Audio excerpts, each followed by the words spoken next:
A Itália renascentista do século XVI era, sem dúvida, um cenário de beleza deslumbrante. Mas sabe, por trás daqueles corredores palacianos impecáveis e daquelas bibliotecas abarrotadas de manuscritos antigos, existia um submundo. Um submundo de traições mortais, guerras sangrentas e uma disputa brutal pelo poder. É exatamente no centro desse caldeirão fervente que surge uma das obras mais controversas e até incompreendidas de toda a história humana. O que a gente vai explorar aqui não é um manual de crueldade, como tanta gente acabou acreditando ao longo dos séculos. Na verdade, é um nascimento de uma ciência nova. É uma dissecação fria, precisa, quase cirúrgica da própria natureza do poder. E quem conduziu essa investigação foi o primeiro grande pensador a quebrar as ilusões políticas medievais, Nicolau Maquiavel. Certo, vamos mergulhar direto nisso. O ano é 1513. A Península Italiana não era nem de longe um país unificado. Pense nela como um tabuleiro de xadrez totalmente estilhaçado, cheio de pequenos estados, repúblicas frágeis e principados que viviam sob constante ameaça. Durante as chamadas Guerras da Itália, aquele território virou um campo de batalha crônico para as grandes potências que estavam surgindo, como a França e a Espanha. Era um perigo iminente em cada fronteira, uma conspiração nova em cada corte. Esse caos absoluto e a vulnerabilidade constante a invasões estrangeiras criaram uma necessidade desesperada e urgente de sobrevivência. E para sobreviver num ecossistema político tão implacável, aquelas teorias antigas simplesmente não serviam mais. A Itália precisava de uma nova ciência do Estado, forjada não na teoria bonita e utópica, mas na crueza da realidade.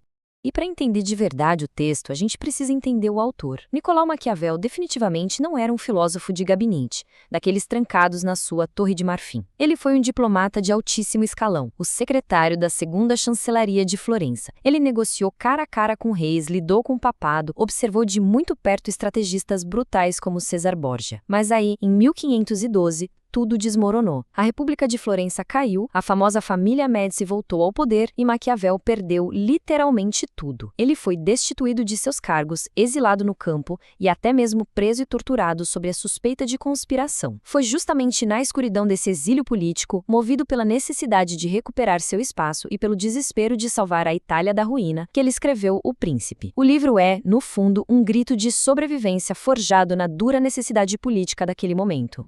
Parte 1. A verdade efetiva do poder. O fim das ilusões políticas. Isso ilustra brilhantemente a primeira grande ruptura epistemológica dessa obra. É o momento exato em que o pensamento humano vira as costas para séculos de puro idealismo. Antes de Maquiavel, a literatura política era totalmente dominada pelos famosos espelhos de príncipes. Eram aqueles manuais medievais humanistas que diziam como um governante deveria ser: piedoso, supergeneroso, honesto, cristão perfeito. Eles baseavam a política numa imaginação de estados ideais e utópicos que, convenhamos, nunca existiram na prática. O realismo político quebra essa tradição de vez. A partir desse momento, a análise usa a história como um verdadeiro laboratório de comportamento humano. A grande questão deixa de ser como ser um homem bom e passa a ser como o Estado pode sobreviver num mundo onde os homens não são bons. Bem no centro dessa revolução conceitual, a gente encontra a verità effettuale, ou a verdade efetiva das coisas.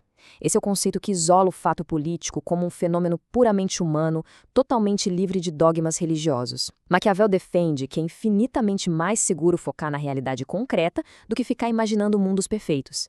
Pense bem, se um líder agir sempre com base no que as pessoas deveriam fazer e não no que elas realmente fazem, ele vai direto para a ruína. É essa precisão investigativa, sabe? Essa separação técnica e fria entre a política e a teologia que marca oficialmente o nascimento da ciência política moderna. Parte 2. A anatomia do poder, virtude, fortuna e a manutenção do Estado. Uma vez que a gente estabelece essa nova lente para observar a história, a obra nos joga direto na engenharia mecânica da política. Existem duas forças invisíveis, em constante colisão, que decidem a glória ou o fim trágico de qualquer líder.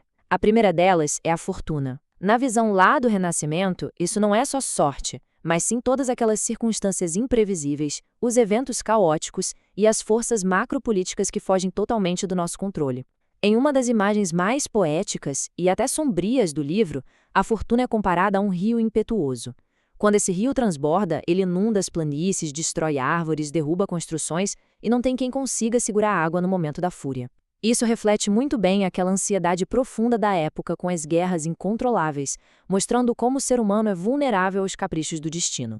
Mas calma, a humanidade não está completamente indefesa. É exatamente aqui que entra a virtude. E atenção, é fundamental esquecer aquela definição cristã de virtude, ligada à bondade ou à pureza. A virtude nesse contexto técnico é a energia vital, é a competência analítica, a bravura e principalmente a capacidade de adaptação estratégica do governante. Pensa assim, se a fortuna é aquele rio furioso, a virtude representa os diques, os canais e as barragens que a gente constrói em tempos de paz para conseguir conter e direcionar a água quando a enchente vier. É ter a capacidade de prever a crise, se mudar as circunstâncias e agir com a força necessária para dominar o caos. Então, o ponto crucial de toda essa dinâmica é o manutenziamento dello Stato. O objetivo supremo, aquele que passa por cima de absolutamente qualquer outra consideração na teoria do realismo político, é a preservação do Estado. E por que isso é tão imperativo?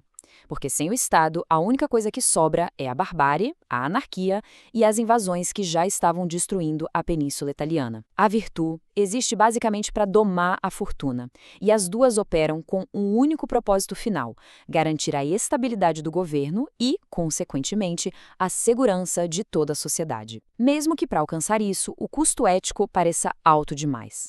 Parte 3. A separação da moral religiosa. A conduta do príncipe.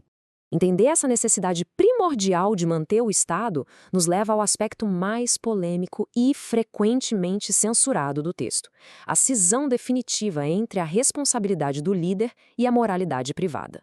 É mais seguro ser temido do que amado. Vamos deixar essa frase ecoar por um momento. É, sem a menor dúvida, a tese mais famosa do livro e, tragicamente, a mais descontextualizada de toda a história da filosofia política. Quando a gente desseca o pragmatismo por trás dessa afirmação, a lógica fria se revela de forma fascinante. Maquiavel analisa que as pessoas são volúveis, sabe? Elas tendem a quebrar os laços de amor rapidinho quando o próprio interesse está em jogo. Já o temor, por outro lado, se mantém pelo medo da punição, e o medo nunca falha.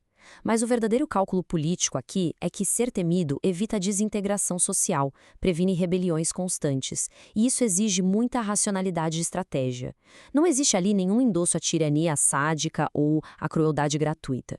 Uma violência bem aplicada na visão da obra tem que ser cirúrgica, rápida e totalmente focada em restaurar a ordem. Além disso, tem uma linha vermelha que jamais pode ser cruzada. O governante deve sim ser temido, mas precisa evitar a todo custo ser odiado. O ódio popular é a ruína absoluta e inevitável de qualquer poder.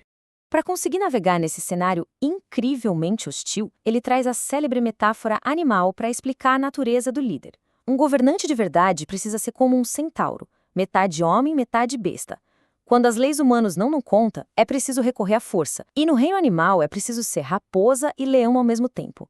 O leão sozinho não sabe se proteger das armadilhas. E a raposa sozinha não tem a força física para afugentar os lobos. Ou seja, a moralidade de quem lidera precisa ser fluida e funcional. Tem que ter a astúcia da raposa para enganar adversários e decifrar intrigas, somada à força bruta do leão para botar medo nas ameaças. Num mundo cheio de lobos, a bondade cega é simplesmente um suicídio político. Parte 4. O legado da política contemporânea. O espelho implacável. Vamos avançar e ver como isso tudo se constrói na realidade do nosso mundo atual. Se a gente viajar no tempo e observar como essas dinâmicas funcionam na geopolítica e na liderança de hoje, os paralelos são assustadores. Aqueles princípios estruturais mapeados lá em 1513 continuam sendo as mesmíssimas engrenagens ocultas do poder no século XXI. A dinâmica entre virtude e fortuna, isso é literalmente a essência do que hoje a gente chama de gestão de crises. É o coração de qualquer sala de guerra durante campanhas eleitorais voláteis.